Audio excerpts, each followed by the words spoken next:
안녕하세요. 오늘은 성경 느헤미야 6장을 좀 더 깊이 들여다보는 시간을 갖겠습니다.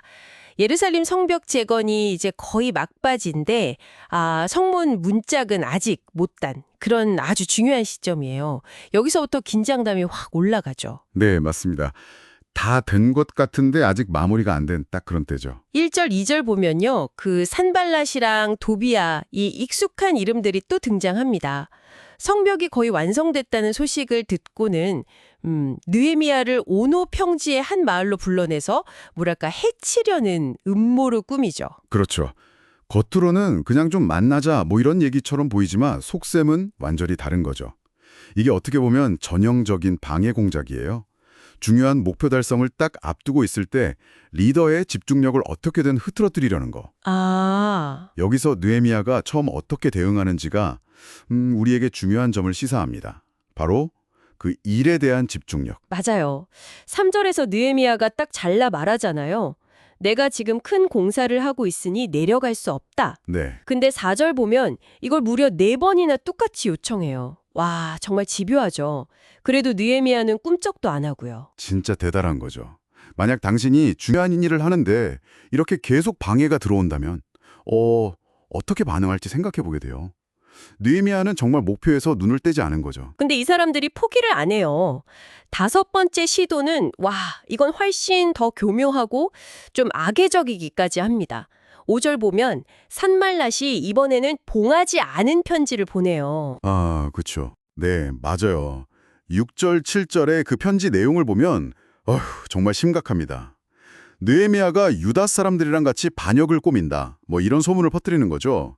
심지어 자기가 왕이 되려고 선지자까지 세워서 막 선포하게 했다는, 이건 진짜 당시 페르시아 제국 아래서는 반역죄로 몰릴 수 있는 아주 위험한 정치적인 모함이에요. 그렇죠. 첫 번째 유인책이 안 통하니까 이제는 막 여론전, 어떤 권력을 이용한 압박으로 전략을 바꾼 거네요. 정확합니다. 근데 느헤미야는 여기서도 흔들리지가 않아요. 8절에서 딱 부러지게 말하죠. 네가 말한 이런 일은 없는 일이고 네 마음에서 지어낸 거다. 사이다죠. 네. 그리고 바로 9절에서 하나님께 기도를 해요. 이제 내 손을 힘있게 하옵소서. 그러니까 적들의 의도가 자기를 두렵게 해서 일을 멈추게 하려는 걸 정확히 꿰뚫어 본 거죠. 맞아요. 두려워하는 대신에 오히려 힘을 구하는 모습, 참 인상적입니다. 이런 거짓 소문이나 모함 앞에서 자신을 어떻게 지켜야 할지 생각해보게 만드는 부분이에요. 근데 이게 끝이 아니에요. 위협이 외부에서만 오는 게 아니었습니다. 10절을 보면 이번엔 내부에서 좀 예상치 못한 인물이 나타나요. 스마야라는 사람인데 이 사람이 느헤미야한테 와서 성전 안으로 피신하라고 권해요. 밤에 암살자들이 올 거라면서요. 이거 되게 그럴듯하게 들리잖아요. 그렇죠. 아주 긴급하고 또 느헤미야를 위하는 척하니까요. 하지만 이것도 함정이었죠. 느헤미야는 11절에서 나 같은 자가 어찌 도망하겠냐면서 거절하고 12절에서는 이게 하나님의 뜻이 아니라는 걸 간파합니다. 알고 보니 스마야가 도비야랑 산발랏한테 뇌물을 받은 거였어요. 거짓 예언을 한 거죠. 세상에. 그 진짜 목적은 14절에 나오는데 느헤미야를 두렵게 만들어서 그 제사장 외에는 들어가면 안 되는 성소 안쪽, 그 외소에 들어가게 하려는 거였어요. 그렇게 해서 율법을 어기게 만들고 그걸 빌미로 비방하려고. 진짜 교묘하죠. 와, 정말 치밀하네요. 때로는 가장 가까운 곳에서 가장 신뢰하는 모습으로 이런 위협이 올 수도 있다는 걸 보여주는 것 같아요. 맞습니다. 그래서 분별력이 정말 중요하죠. 느헤미야는 14절에서 이 모든 배신과 위협들, 도비야, 산발랏, 또 여선지, 노아디아 같은 사람들의 소행을 하나님께 다 아뢰면서 판단을 맡깁니다. 그리고 이런 온갖 방해에도 불구하고 정말 놀라운 결과가 나타나요. 15절.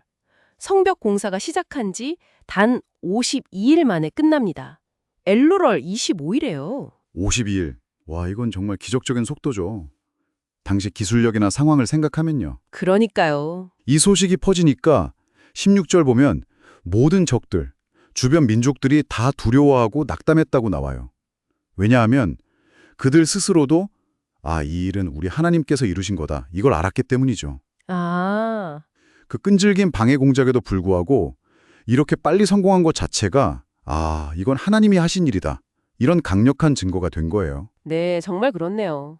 어려움 속에서도 예상치 못하게 일이 빨리 풀리는 경험, 그게 어떤 의미였는지 돌아보게 되네요. 그렇죠. 그런데 이야기가 여기서 딱 끝나면 좋겠는데 그게 아니에요.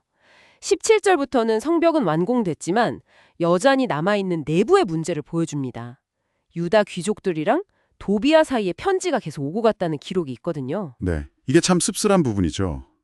18절, 19절을 보면 그 이유가 나와요. 도비아가 유다의 유력한 가문들하고 결혼 동맹을 맺어서 유다 사회에 깊숙이 뿌리를 내리고 있었던 거예요. 아, 인맥으로. 그렇죠. 심지어 일부 귀족들은 느헤미야 앞에서 도비아를 막 칭찬하기까지 해요. 도비아 도른 사람이다. 뭐 이런 식으로. 근데 한편으로는 도비아가 계속 편지로 느헤미야를 위협하고 있었고요. 참 복잡한 상황이죠. 와, 그러니까 물리적인 성벽은 재건됐지만 공동체 내부의 어떤 분열, 타협, 이런 보이지 않는 문제는 여전히 심각했다는 거네요. 맞습니다. 이게 현실적인 문제인 것 같아요. 어떤 큰 목표를 달성했다고 해도 모든 문제가 다 해결되는 건 아니잖아요. 우리 조직이나 공동체에서도 그런 경우들 종종 보게 되죠. 네, 정말 느헤미야 6장은 외부의 노골적인 공격, 또 내부의 그런 은밀한 배신, 이런 복합적인 위기 속에서도 리더가 어떻게 중심을 잡고 목표를 이루어 나가는지 정말 생생하게 보여주는 것 같습니다. 그렇죠. 이 이야기는 오늘 우리에게도 특히 극심한 압박 속에서의 리더십, 그리고 명백한 반대와 교묘한 회유 사이에서 어떻게 분별할 것인가, 또 중요한 가치를 지키려는 신념에 대해서 많은 질문을 던져주는 것 같아요. 네, 마지막으로 이런 질문을 한번 던져보고 싶습니다. 물리적인 성벽은 52일 만에 정말 놀랍게 완성됐지만 도비아로 상징되는 내부의 어떤 타협 세력, 그 문제는 여전히 남아 있었잖아요.